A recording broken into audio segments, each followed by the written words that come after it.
Welcome to rhythm of learning. ഇന്നത്തെ ക്ലാസ്സിൽ വളരെ ഇമ്പോർട്ടന്റ് ആയിട്ടുള്ള ഒരു ഹോട്ട് ടോപ്പിക്കാണ് നമ്മൾ പഠിക്കാൻ പോകുന്നത്. ഒരു നവോത്ഥാന നായകനാണ്. കേരള നവോത്ഥാനത്തിന്റെ പിതാവ് എന്നറിയപ്പെടുന്ന ശ്രീനാരായണ ഗുരുവിനെ കുറിച്ചാണ് പഠിക്കണേ. ഒരു ശ്രീനാരായണ ഗുരുവിനെ കുറിച്ചൊക്കെ ഒരു റാങ്ക് ഫയലിൽ കാണുകയാണെങ്കിൽ 4-5 പേജ് നമുക്ക് കാണാം. ആവശ്യമുള്ളതും ആവശ്യമില്ലാത്തതും കുറേയധികം കാര്യങ്ങൾ വാരി വലിച്ച് എഴുതിയിട്ടുണ്ടാവും. അപ്പൊ നമ്മൾക്ക് അറിയാലോ, നമ്മൾ കുറെ നാളായിട്ട് ക്വസ്റ്റ്യൻ പേപ്പറും കാര്യങ്ങളൊക്കെ കാണുന്നതാണ്. എന്തൊക്കെ കാര്യങ്ങളാണ് ശ്രീനാരായണ ഗുരു എന്ന് പറയുന്ന വ്യക്തിയുമായിട്ട് റിലേറ്റഡ് ആയിട്ട് പരീക്ഷയ്ക്ക് പ്രാധാന്യമായിട്ടുള്ളത്. അപ്പൊ അത്രയും ഇമ്പോർട്ടൻസ് ഉള്ള കാര്യങ്ങൾ മാത്രം, വളരെ പ്രാധാന്യപ്പെട്ട കാര്യങ്ങൾ മാത്രം പഠിച്ചുകൊണ്ടാണ് ഇന്നത്തെ ക്ലാസ്. അപ്പോൾ ക്ലാസ്സിലേക്ക് കടക്കാം. ശ്രീനാരായണ ഗുരുവുമായി ബന്ധപ്പെട്ട് എന്തൊക്കെ കാര്യങ്ങളാണ് പഠിക്കേണ്ടത്, ഇതിൽ നിന്ന് നിങ്ങൾ കുറയ്ക്കരുത്. മാക്സിമം ടീച്ചർ അത്രയും ഇമ്പോർട്ടന്റ് ആയിട്ടുള്ള പോയിന്റുകൾ മാത്രമേ ഇതിൽ ഇൻക്ലൂഡ് ചെയ്തിട്ടുള്ളൂ കേട്ടോ. 1856 1856 ഓഗസ്റ്റ് മാസം 20-ാം തീയതി 1856 ഓഗസ്റ്റ് മാസം 20-ാം തീയതി തിരുവനന്തപുരം ജില്ലയിലെ ചെമ്പഴന്തി എന്ന് പറയുന്ന സ്ഥലത്ത്, തിരുവനന്തപുരം ജില്ലയിലെ ചെമ്പഴന്തി ഗ്രാമത്തിൽ വയൽവാരം വീട്ടിലാണ് ആര് ജനിക്കുന്നത്? ശ്രീനാരായണ ഗുരു ജനിക്കുന്നത്. 1856 ഓഗസ്റ്റ് മാസം 20-ന് തിരുവനന്തപുരം ജില്ലയിൽ വയൽവാരം വീട്ടിൽ അദ്ദേഹം ജനിക്കുന്നു. അദ്ദേഹത്തിന്റെ പിതാവിന്റെ പേര് മാടൻ ആശാൻ എന്നാണ്. എന്താണ്? മാടൻ ആശാൻ. പിതാവിന്റെ പേര് മാടൻ ആശാൻ എന്നാണ്. അതുപോലെ തന്നെ മാതാവിന്റെ പേര് കുട്ടിയമ്മ എന്നാണ്. മാതാവിന്റെ പേര് എന്താണ്? കുട്ടിയമ്മ എന്നാണ്. ഇനി ഭാര്യയുടെ പേര് കാളിയമ്മ എന്നാണ്. ഭാര്യയുടെ പേര് കാളിയമ്മ എന്നാണ്. 1856 ഓഗസ്റ്റ് 20-ന് തിരുവനന്തപുരം ജില്ലയിലെ ചെമ്പഴന്തി ഗ്രാമത്തിൽ വയൽവാരം വീട്ടിൽ മാടനാശാന്റെയും കുട്ടിയമ്മയുടെയും മകനായിട്ട് നമ്മുടെ കേരള നവോത്ഥാനത്തിന്റെ പിതാവ് എന്ന് വിശേഷിപ്പിക്കുന്ന ശ്രീനാരായണ ഗുരു ജനിക്കണു. ഇനി നമ്മൾ പറഞ്ഞു അദ്ദേഹത്തിന്റെ ഭാര്യയുണ്ട്, അവരുടെ പേര് എന്താണ്? കാളിയമ്മ എന്നാണ്. ഇദ്ദേഹത്തിന്റെ ഒരു പ്രത്യേകത എന്താണെങ്കിൽ ജനനവും മരണവും അവധി ദിവസമായി പ്രഖ്യാപിച്ച ഏക നവോത്ഥാന നായകൻ ഇദ്ദേഹമാണ്. ജനനം പോലെ തന്നെ അദ്ദേഹത്തിന്റെ മരണം വളരെ ഇമ്പോർട്ടന്റ് ആയിട്ടുള്ള ഒരു വർഷമാണ് 1928.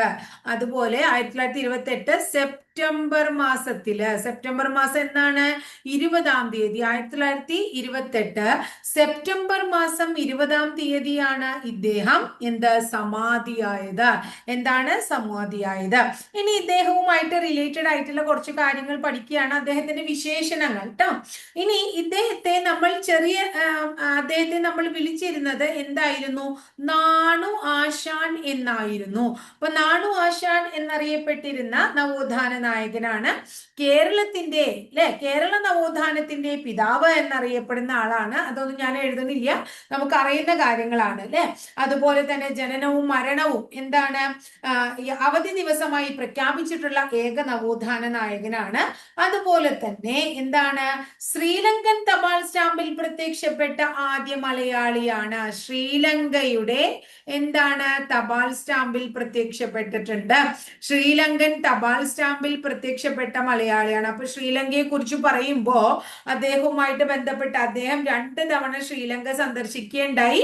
1918-ലും 1926-ലും അദ്ദേഹം ശ്രീലങ്ക സന്ദർശിക്കുകയുണ്ടായി. ശ്രീനാരായണ ഗുരു ആദ്യമായിട്ട് 1918-ലും രണ്ടാമത് 1926-ലും ശ്രീലങ്ക സന്ദർശിച്ചു. ക്ലിയർ ആയോ മക്കളെ?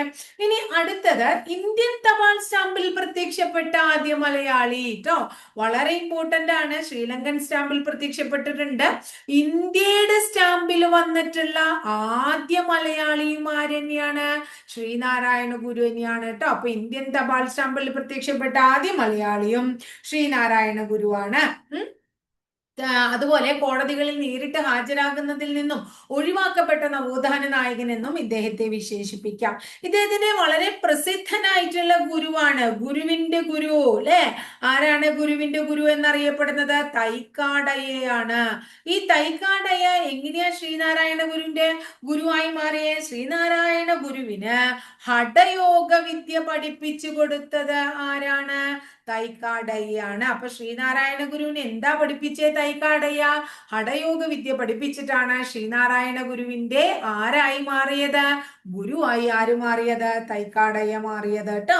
ഇനി ശ്രീനാരായണ ഗുരുവുമായി ബന്ധപ്പെട്ട് നമ്മുടെ പഠിക്കാനുള്ള അടുത്തൊരു പ്രത്യേകത അദ്ദേഹത്തിന്റെ പ്രതിഷ്ഠയാണ്. അദ്ദേഹം നടത്തിയ പ്രതിഷ്ഠകളാണ്.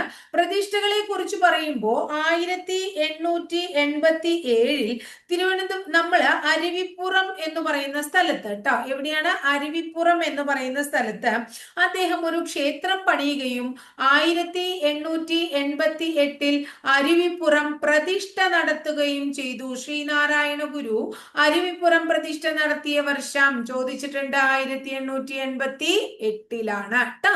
അരുവിപ്പുറം തിരുവനന്തപുരം ജില്ലയിലാണ്, നെയ്യാറ്റിൻകരയ്ക്ക് അടുത്താണത്. ഇനി അടുത്തത് ഇദ്ദേഹം അരുവിപ്പുറം പ്രതിഷ്ഠ നടത്തിയ പോലെ തന്നെ അടുത്തത് ഇദ്ദേഹം നടത്തിയത് കണ്ണാടി പ്രതിഷ്ഠ. വളരെ ഇമ്പോർട്ടന്റ് ആണ് കണ്ണാടി പ്രതിഷ്ഠ. നമ്മൾ നേരത്തെ പഠിച്ചു ഒരു ക്വസ്റ്റ്യൻ പേപ്പറിൽ, ദക്ഷിണേന്ത്യയിൽ ആദ്യമായി കണ്ണാടി പ്രതിഷ്ഠ നടത്തിയത് ആരാണ്? അത് ശ്രീനാരായണ ഗുരുവല്ല. അതാരാന്ന് ടീച്ചർ പറഞ്ഞത് ഓർമ്മയുള്ള കുട്ടികൾ കമന്റ് ചെയ്യാം കേട്ടോ. അപ്പൊ കണ്ണാടി പ്രതിഷ്ഠയിലൂടെ കണ്ണാടി പ്രതിഷ്ഠ അദ്ദേഹം നടത്തി.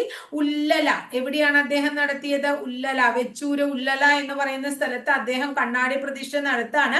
കണ്ണാടി പ്രതിഷ്ഠയിലൂടെ ഗുരു മുന്നോട്ട് വെച്ച തത്വം എന്താണ്? You are your self God, അതായത് അഹം ബ്രഹ്മാസ്മി എന്ന് പറയുന്ന തത്വമാണ്.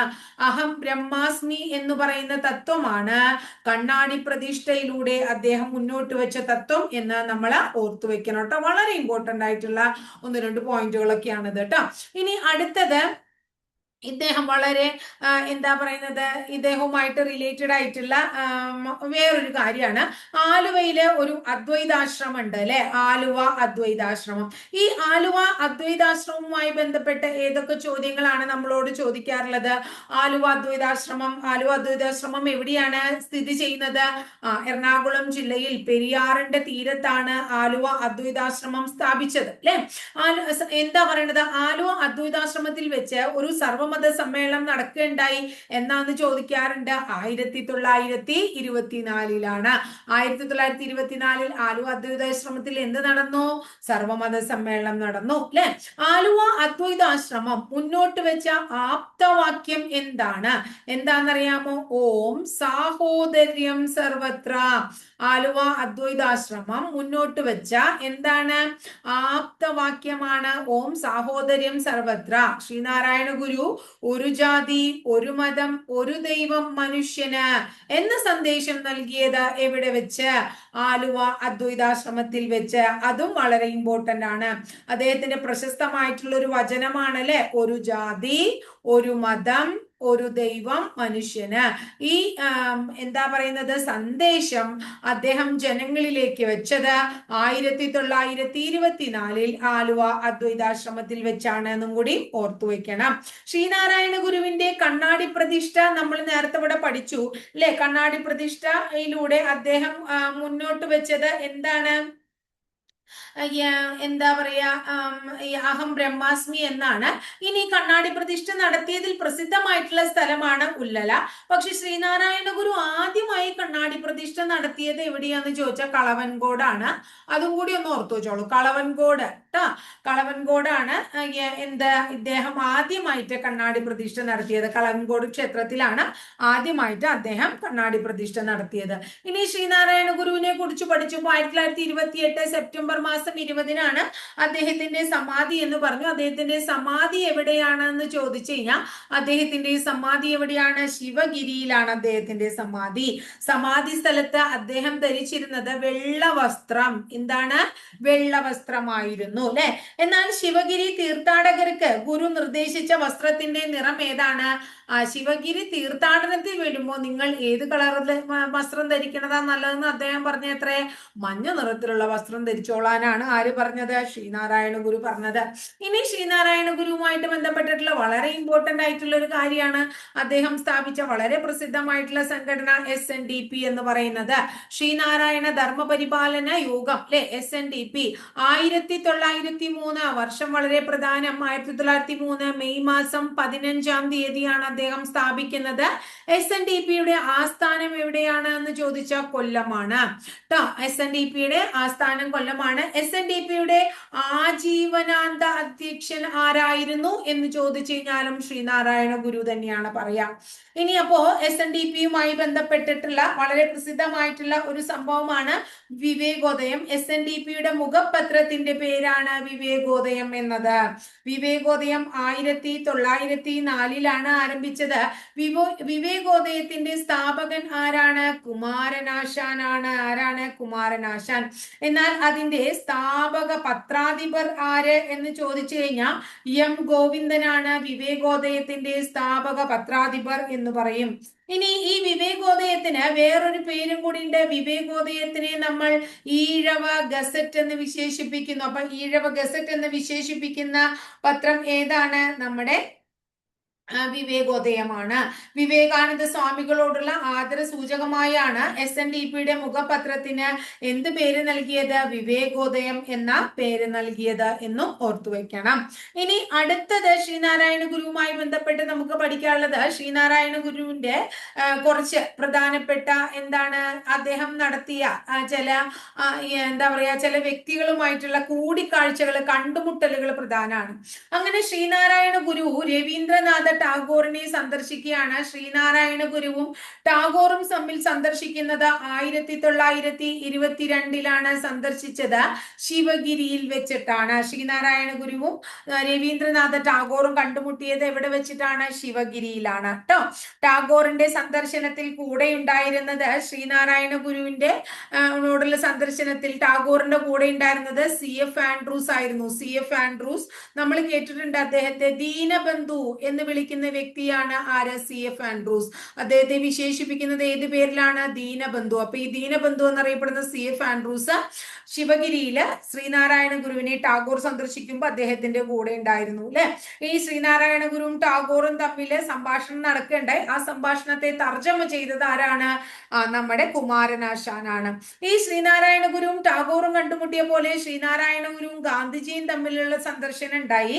അങ്ങനെ ശ്രീനാരായണ ഗുരുവും ഗാന്ധിജിയെ സന്ദർശിച്ചത്, രണ്ടുപേരും തമ്മിൽ കൂട്ടുമുട്ടിയത് 1925 അതും ശിവഗിരിയിലാണ്. അപ്പൊ ശ്രീനാരായണ ഗുരുവിനെ ഗാന്ധിജി സന്ദർശിക്കുമ്പോ ഗാന്ധിജിയോടൊപ്പം ഒരു പ്രധാനപ്പെട്ട നേതാവ് ഉണ്ടായിരുന്നു. അദ്ദേഹത്തിന്റെ പേര് C രാജഗോപാലാചാരി എന്നാണ്. ആരാണ്?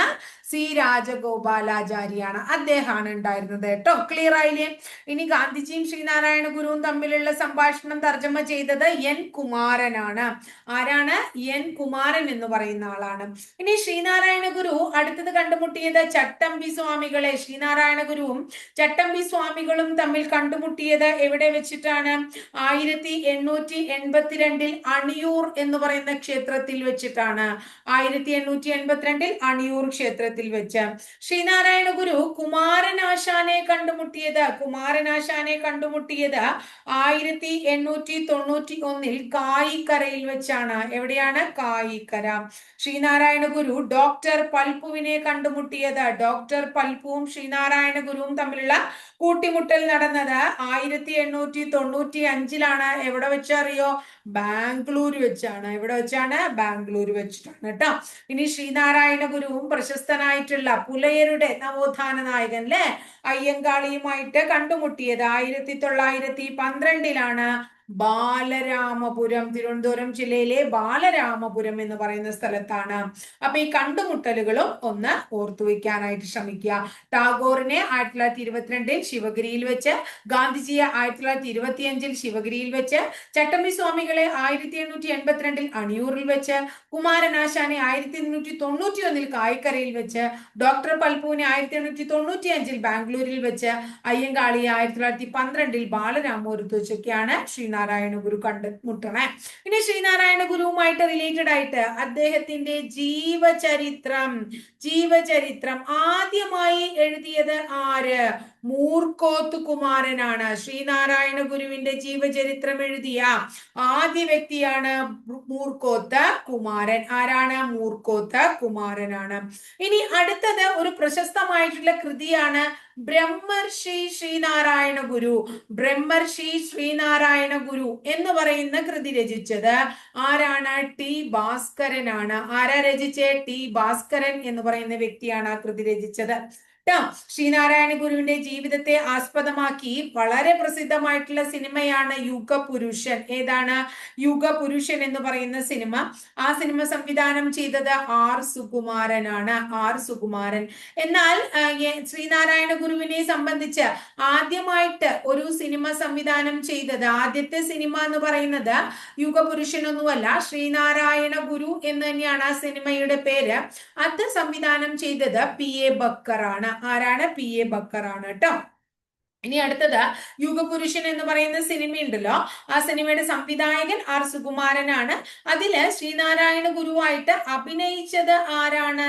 തലൈവാസൽ വിജയ് ആണ്. ആരാണ്? തലൈവാസൽ വിജയ് ആണ് കേട്ടോ. ഇനി എന്താ, 23 ഇന്ത്യൻ ഭാഷയിലേക്ക് കേന്ദ്ര സാഹിത്യ അക്കാദമി വിവർത്തനം ചെയ്യപ്പെട്ട ഒരു കൃതിയുണ്ട്. ആ കൃതിയുടെ പേര് എന്താ അറിയോ നിങ്ങൾക്ക്? ബ്രഹ്മശ്രീ ശ്രീനാരായണ ഗുരു. ബ്രഹ്മശ്രീ എന്താണ്? ശ്രീനാരായണ ഗുരു എന്ന് പറയുന്ന കൃതി. ഇങ്ങനെയാണെന്നാ പറയണേ. എത്ര ഭാഷയിലേക്കാ? 23 ഇന്ത്യൻ ഭാഷയിലേക്ക് നമ്മുടെ കേന്ദ്ര സാഹിത്യ അക്കാദമി തർജ്ജമ ചെയ്തിട്ടുണ്ട് എന്നും കൂടി ഓർക്കാം. ഇനി ശ്രീനാരായണ ഗുരുവുമായി ബന്ധപ്പെട്ട്, അദ്ദേഹവുമായി ബന്ധപ്പെട്ട് ഇനി നമ്മളോട് ചോദിക്കാറുള്ള 2 കാര്യങ്ങൾ. ഒന്ന് അദ്ദേഹത്തിന്റെ പ്രശസ്തമായിട്ടുള്ള കൃതികളും അടുത്ത അദ്ദേഹത്തിന്റെ പ്രശസ്തമായിട്ടുള്ള വചനങ്ങളുമാണ്. അപ്പൊ അദ്ദേഹത്തിന്റെ കൃതികൾ നമുക്കൊന്ന് പഠിക്കാം. വളരെ ഇമ്പോർട്ടന്റ് ആയിട്ടുള്ള ഒരു കൃതിയാണ് ഗജേന്ദ്രമോക്ഷം വഞ്ചിപ്പാട്ട്. എന്താണ് കൃതിയുടെ പേര്? ഗജേന്ദ്രമോക്ഷം വഞ്ചിപ്പാട്ട്. ഗജേന്ദ്രമോക്ഷം വഞ്ചിപ്പാട്ട്. അടുത്ത കൃതിയാണ് ആത്മോപദേശ ശതകം. ആത്മോപദേശ ശതകം. ആത്മോപദേശ ശതകം. അടുത്തതാണ് ശിവശതകം. ഏതാണ്? ശിവശതകം. അടുത്തത് നവമഞ്ജരി. നവമഞ്ജരി എന്നതാണ്. ഇനി അടുത്തത് ജാതി മീമാംസ. ജാതി മീമാംസ അദ്ദേഹത്തിന്റെ കൃതിയാണ്. അതുപോലെ തന്നെ നിർവൃതി പഞ്ചകം. ഏതാണ്? നിർവൃതി. നിർവൃതി പഞ്ചകം ശ്രീനാരായണ ഗുരുവിന്റെ കൃതിയാണ്. ഇനി അടുത്തത് കുണ്ടലിനി പാട്ട്. എന്താണ്? കുണ്ടലിനി. കുണ്ടലിനി പാട്ട് ഇദ്ദേഹത്തിന്റെയാണ്. അദ്വൈത ദീപിക. ഏതാ കൃതി? അദ്വൈത ദീപിക ഇദ്ദേഹത്തിന്റെ കൃതിയാണ്. അടുത്തത് കാളി നാടകം. എന്താണ്? കാളി നാടകം ഇദ്ദേഹത്തിന്റെ കൃതിയാണ്. വളരെ ഇമ്പോർട്ടന്റ് ആയിട്ടുള്ള ഒരു കൃതിയാണ് ദർശനമാല. ദർശനമാല. അടുത്തത് ഏതാണ്? അനുകമ്പ ദശകം. അനുകമ്പ ദശകം. അടുത്തത് ദൈവ എന്താണ്? ദശകം. ദൈവ ദശകം. ഇതൊക്കെ ഇദ്ദേഹത്തിന്റെ പ്രശസ്തമായിട്ടുള്ള കൃതിയാണ്. ഗജേന്ദ്രമോക്ഷം വഞ്ചിപ്പാട്ട്, ആത്മോപദേശ ശതകം, ശിവശതകം, നവമഞ്ജരി, ജാതി മീമാംസ, നിർവൃതി പഞ്ചകം, കുണ്ടലിനി പാട്ട്, അദ്വൈത ദീപിക, കാളി നാടകം, ദർശനമാല, അനുകമ്പ ദശകം, ദൈവ ദശകം. ഇനി അദ്ദേഹത്തിന്റെ കുറച്ച് വചനങ്ങൾ ഒന്ന് നമ്മൾ പഠിച്ചു. ഒരു ജാതി, ഒരു മതം, ഒരു ദൈവം, മനുഷ്യന് എന്ന് 1924 ആലുവ അദ്വൈതാശ്രമത്തിൽ വെച്ചിട്ടാണ് ജനങ്ങളോട് അദ്ദേഹം അത് പറഞ്ഞത് അല്ലെ. ഇനി വിദ്യ കൊണ്ട് പ്രബുദ്ധരാകുക, സംഘടന കൊണ്ട് ശക്തരാകുക. ഞാൻ എഴുതണില്ല, പറയുന്നേ ഉള്ളൂ. വിദ്യ കൊണ്ട് പ്രബുദ്ധരാകുക, സംഘടന കൊണ്ട് ശക്തരാകുക എന്ന് പറഞ്ഞതും ഇദ്ദേഹമാണ്. ജാതി ചോദിക്കരുത്, പറയരുത്, ചിന്തിക്കരുത് എന്ന് പറഞ്ഞതും ശ്രീനാരായണ ഗുരുവാണ്. മതം ഏതായാലും മനുഷ്യൻ നന്നായാൽ മതി എന്ന് പറഞ്ഞത് ശ്രീനാരായണ ഗുരുവാണ്. മദ്യം വിഷമാണ്, അതുണ്ടാക്കരുത്, കൊടുക്കരുത്, കുടിക്കരുത് എന്ന് പറഞ്ഞതും ശ്രീനാരായണ ഗുരുവാണ്. ഇനി അടുത്തത് ഈ അദ്ദേഹത്തിന്റെ പ്രശസ്തമായിട്ടുള്ള കൃതിയുണ്ട് ജാതി മീമാംസ. അതിലാണ് ഒരു ജാതി, ഒരു മതം, ഒരു ദൈവം, മനുഷ്യന് എന്ന് പറയുന്ന അദ്ദേഹത്തിന്റെ ആ വചനം കാണപ്പെടുന്നത്. ഇനി അവനവൻ ആത്മസുഖത്തിൻ ആചരിക്കുന്നവ അപരന് സുഖത്തിനായി വരേണം എന്ന് പറയുന്ന വചനം എവിടെയാണുള്ളത്? ആത്മോപദേശ ശതകത്തിലാണ്. അവനവനല്ലേ നമുക്ക് സ്വന്തം സുഖത്തിന് ആചരിക്കുന്നവ അപരനും കൂടി സുഖത്തിനായി വരേണം എന്ന് പറഞ്ഞത് ആത്മോപദേശ ശതകം എന്ന കൃതിയിലാണ്. ഇനി അടുത്തത് ജാതിഭേദം മതദ്വേഷം ഏതുമില്ലാതെ സർവരും സോദരത്വേണ വാഴുന്ന മാതൃകാസ്ഥാനമാണിത് എന്ന് ആലേഖനം ചെയ്തു വെച്ചിരിക്കുന്നത്.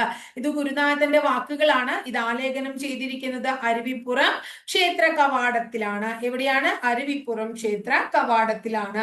അപ്പൊ ഇത്രയാണ് വളരെ ഇമ്പോർട്ടന്റ് ആയിട്ടുള്ള ഇദ്ദേഹവുമായിട്ട് ബന്ധപ്പെട്ടിട്ടുള്ള കാര്യങ്ങൾ. ശ്രീനാരായണ ഗുരുവിനെ എന്താ പറയുന്നത് കുറിച്ച് ധാരാളം എന്താ പറയാ മറ്റ് വ്യക്തികൾ പറഞ്ഞിട്ടുണ്ട്. അതെന്താണ്? ഭാരതത്തിൽ ഇന്ന് ജീവിച്ചിരിക്കുന്ന പരമഹംസന്മാരിൽ സ്വാമിയെ പോലെ പരിശുദ്ധാത്മാവായി മറ്റൊരാളില്ല എന്ന് പറഞ്ഞത് ആരാണ്? രവീന്ദ്രനാഥ ടാഗോർ ആണ്. അതുപോലെ തന്നെ ശ്രീനാരായണ ഗുരുവിനെ ഒരു മൂന്നാംകിട ദൈവം എന്നതിലുപരി ഒന്നാംകിട മനുഷ്യനായി നിങ്ങൾ കാണൂ എന്ന് പറഞ്ഞത് ആരാണ്? അയ്യങ്കാളിയാണ്. മൂന്നാംകിട ദൈവമായിട്ടല്ല, ഒന്നാംകിട മനുഷ്യനായി കാണാൻ അയ്യങ്കാളി പറഞ്ഞു ട്ടോ. ഇനി അടുത്തത്, ഞാൻ ദൈവത്തെ മനുഷ്യരൂപത്തിൽ കണ്ടു. അത് കേരളത്തിന്റെ തെക്കേറ്റത്ത് വാണരുളും ശ്രീനാരായണ ഗുരുവല്ലാതെ മറ്റാരുമല്ല എന്ന് പറഞ്ഞ വ്യക്തി ആരാണ്? CF ആൻഡ്രൂസ് ആണ്. അങ്ങനെ ധാരാളം കാര്യങ്ങൾ ശ്രീനാരായണ ഗുരുവിനെ കുറിച്ച് പല ആൾക്കാരും പറഞ്ഞിട്ടുണ്ട് എന്നുള്ളതാണ് യഥാർത്ഥമായിട്ടുള്ള വസ്തുത. ഇനി അടുത്തത്, ശ്രീനാരായണ ഗുരുവിന്റെ ഏറ്റവും ഉയരത്തിൽ കുറെ ജീവിച്ചിരിക്കുമ്പോൾ തന്നെ പ്രതിമ സ്ഥാപിക്കപ്പെട്ട വ്യക്തിയാണ് അദ്ദേഹം. ശ്രീനാരായണ ഗുരുവിന്റെ ഏറ്റവും ഉയരം കൂടിയ പ്രതിമ സ്ഥിതി ചെയ്യുന്നത് തിരുവനന്തപുരം ജില്ലയിൽ കൈതമുക്ക് എന്ന് പറയുന്ന സ്ഥലത്താണ്. എവിടെയാണ്? കൈതമുക്കിൽ കൈതമുക്കിലാണ് അദ്ദേഹത്തിന്റെ ഉയരം കൂടിയ പ്രതിമ. കൈതമുക്ക് കൈതമുക്കിൽ അദ്ദേഹത്തിന്റെ ഉയരം കൂടിയ പ്രതിമ കാണപ്പെടുന്നു. അതുപോലെ തന്നെ ശ്രീനാരായണ ഗുരു ജയന്തി ബോട്ട് റേസ് നടക്കുന്നത് എവിടെയാണ്? കുമരകം. ശ്രീനാരായണ ഗുരു ജയന്തി ബോട്ട് റേസ് നടക്കുന്നു കുമരകം അല്ലെ. ഇനി അടുത്തത്, ശ്രീനാരായണ ട്രോഫി വള്ളംകളി എവിടെയാണ്? പരീക്ഷയ്ക്ക് ചോദിച്ചിട്ടുണ്ട്. ശ്രീനാരായണ ട്രോഫി വള്ളംകളി നടക്കുന്നത് കരുനാഗപ്പള്ളിയിൽ കന്നേറ്റി കായലിലാണ്. കേട്ടോ. ഇനി അടുത്തത്, international centre for Sree Narayana Guru studies. എന്താണ്? International centre for Sree Narayana Guru studies. അതിന്റെ ആസ്ഥാനം എവിടെയാണ് എന്ന് ചോദിച്ചു കഴിഞ്ഞാൽ മഹാരാഷ്ട്രയിലെ നവി മുംബൈയിലാണ്. കേരളത്തിലെ ആദ്യത്തെ ഓപ്പൺ സർവകലാശാലയായ ശ്രീനാരായണ ഗുരു ഓപ്പൺ സർവകലാശാല സ്ഥിതി ചെയ്യുന്നത് എവിടെയാണ്? കൊല്ലത്താണ്. ശ്രീനാരായണ ഗുരു ഓപ്പൺ സർവകലാശാല എവിടെയാണ്? കൊല്ലത്താണ് സ്ഥിതി ചെയ്യുന്നത് കേട്ടോ. അപ്പൊ ഇത്രയാണ് ശ്രീനാരായണ ഗുരുവുമായിട്ട് റിലേറ്റഡ് ആയിട്ട് വളരെ ഇമ്പോർട്ടന്റ് ആയിട്ട് നമുക്ക് പഠിക്കാനുള്ള കാര്യങ്ങൾ. ഇതൊക്കെ ഭംഗിയായിട്ട് പഠിച്ചു വെക്കുക. അപ്പൊ അങ്ങനെ ഓരോ ദിവസം പല കുട്ടികളും ഇക്കണോമിക്സിലെ ടീച്ചറെ, സയൻസിലെ എല്ലാം ഇടയിൽ ഇക്കണോമിക്സുമായിട്ട് റിലേറ്റഡ് ആയിട്ടല്ലേ നമ്മൾ ഇതിനു മുമ്പ് എന്താ പറയാ പഞ്ചവത്സര പദ്ധതികൾ പഠിച്ചു, അതുപോലെ ആണവ നിലയങ്ങൾ പഠിച്ചു, അങ്ങനെ കുറെ കാര്യങ്ങൾ ഇടയിലൊക്കെ നമ്മൾ പഠിച്ചിട്ടുണ്ട്. അപ്പൊ എല്ലാ ഭാഗങ്ങളും ടീച്ചറെ കംപ്ലീറ്റ് ചെയ്യും. അതിൽ യാതൊരുവിധ കൺഫ്യൂഷനും നിങ്ങൾ വിചാരിക്കേണ്ട കേട്ടോ.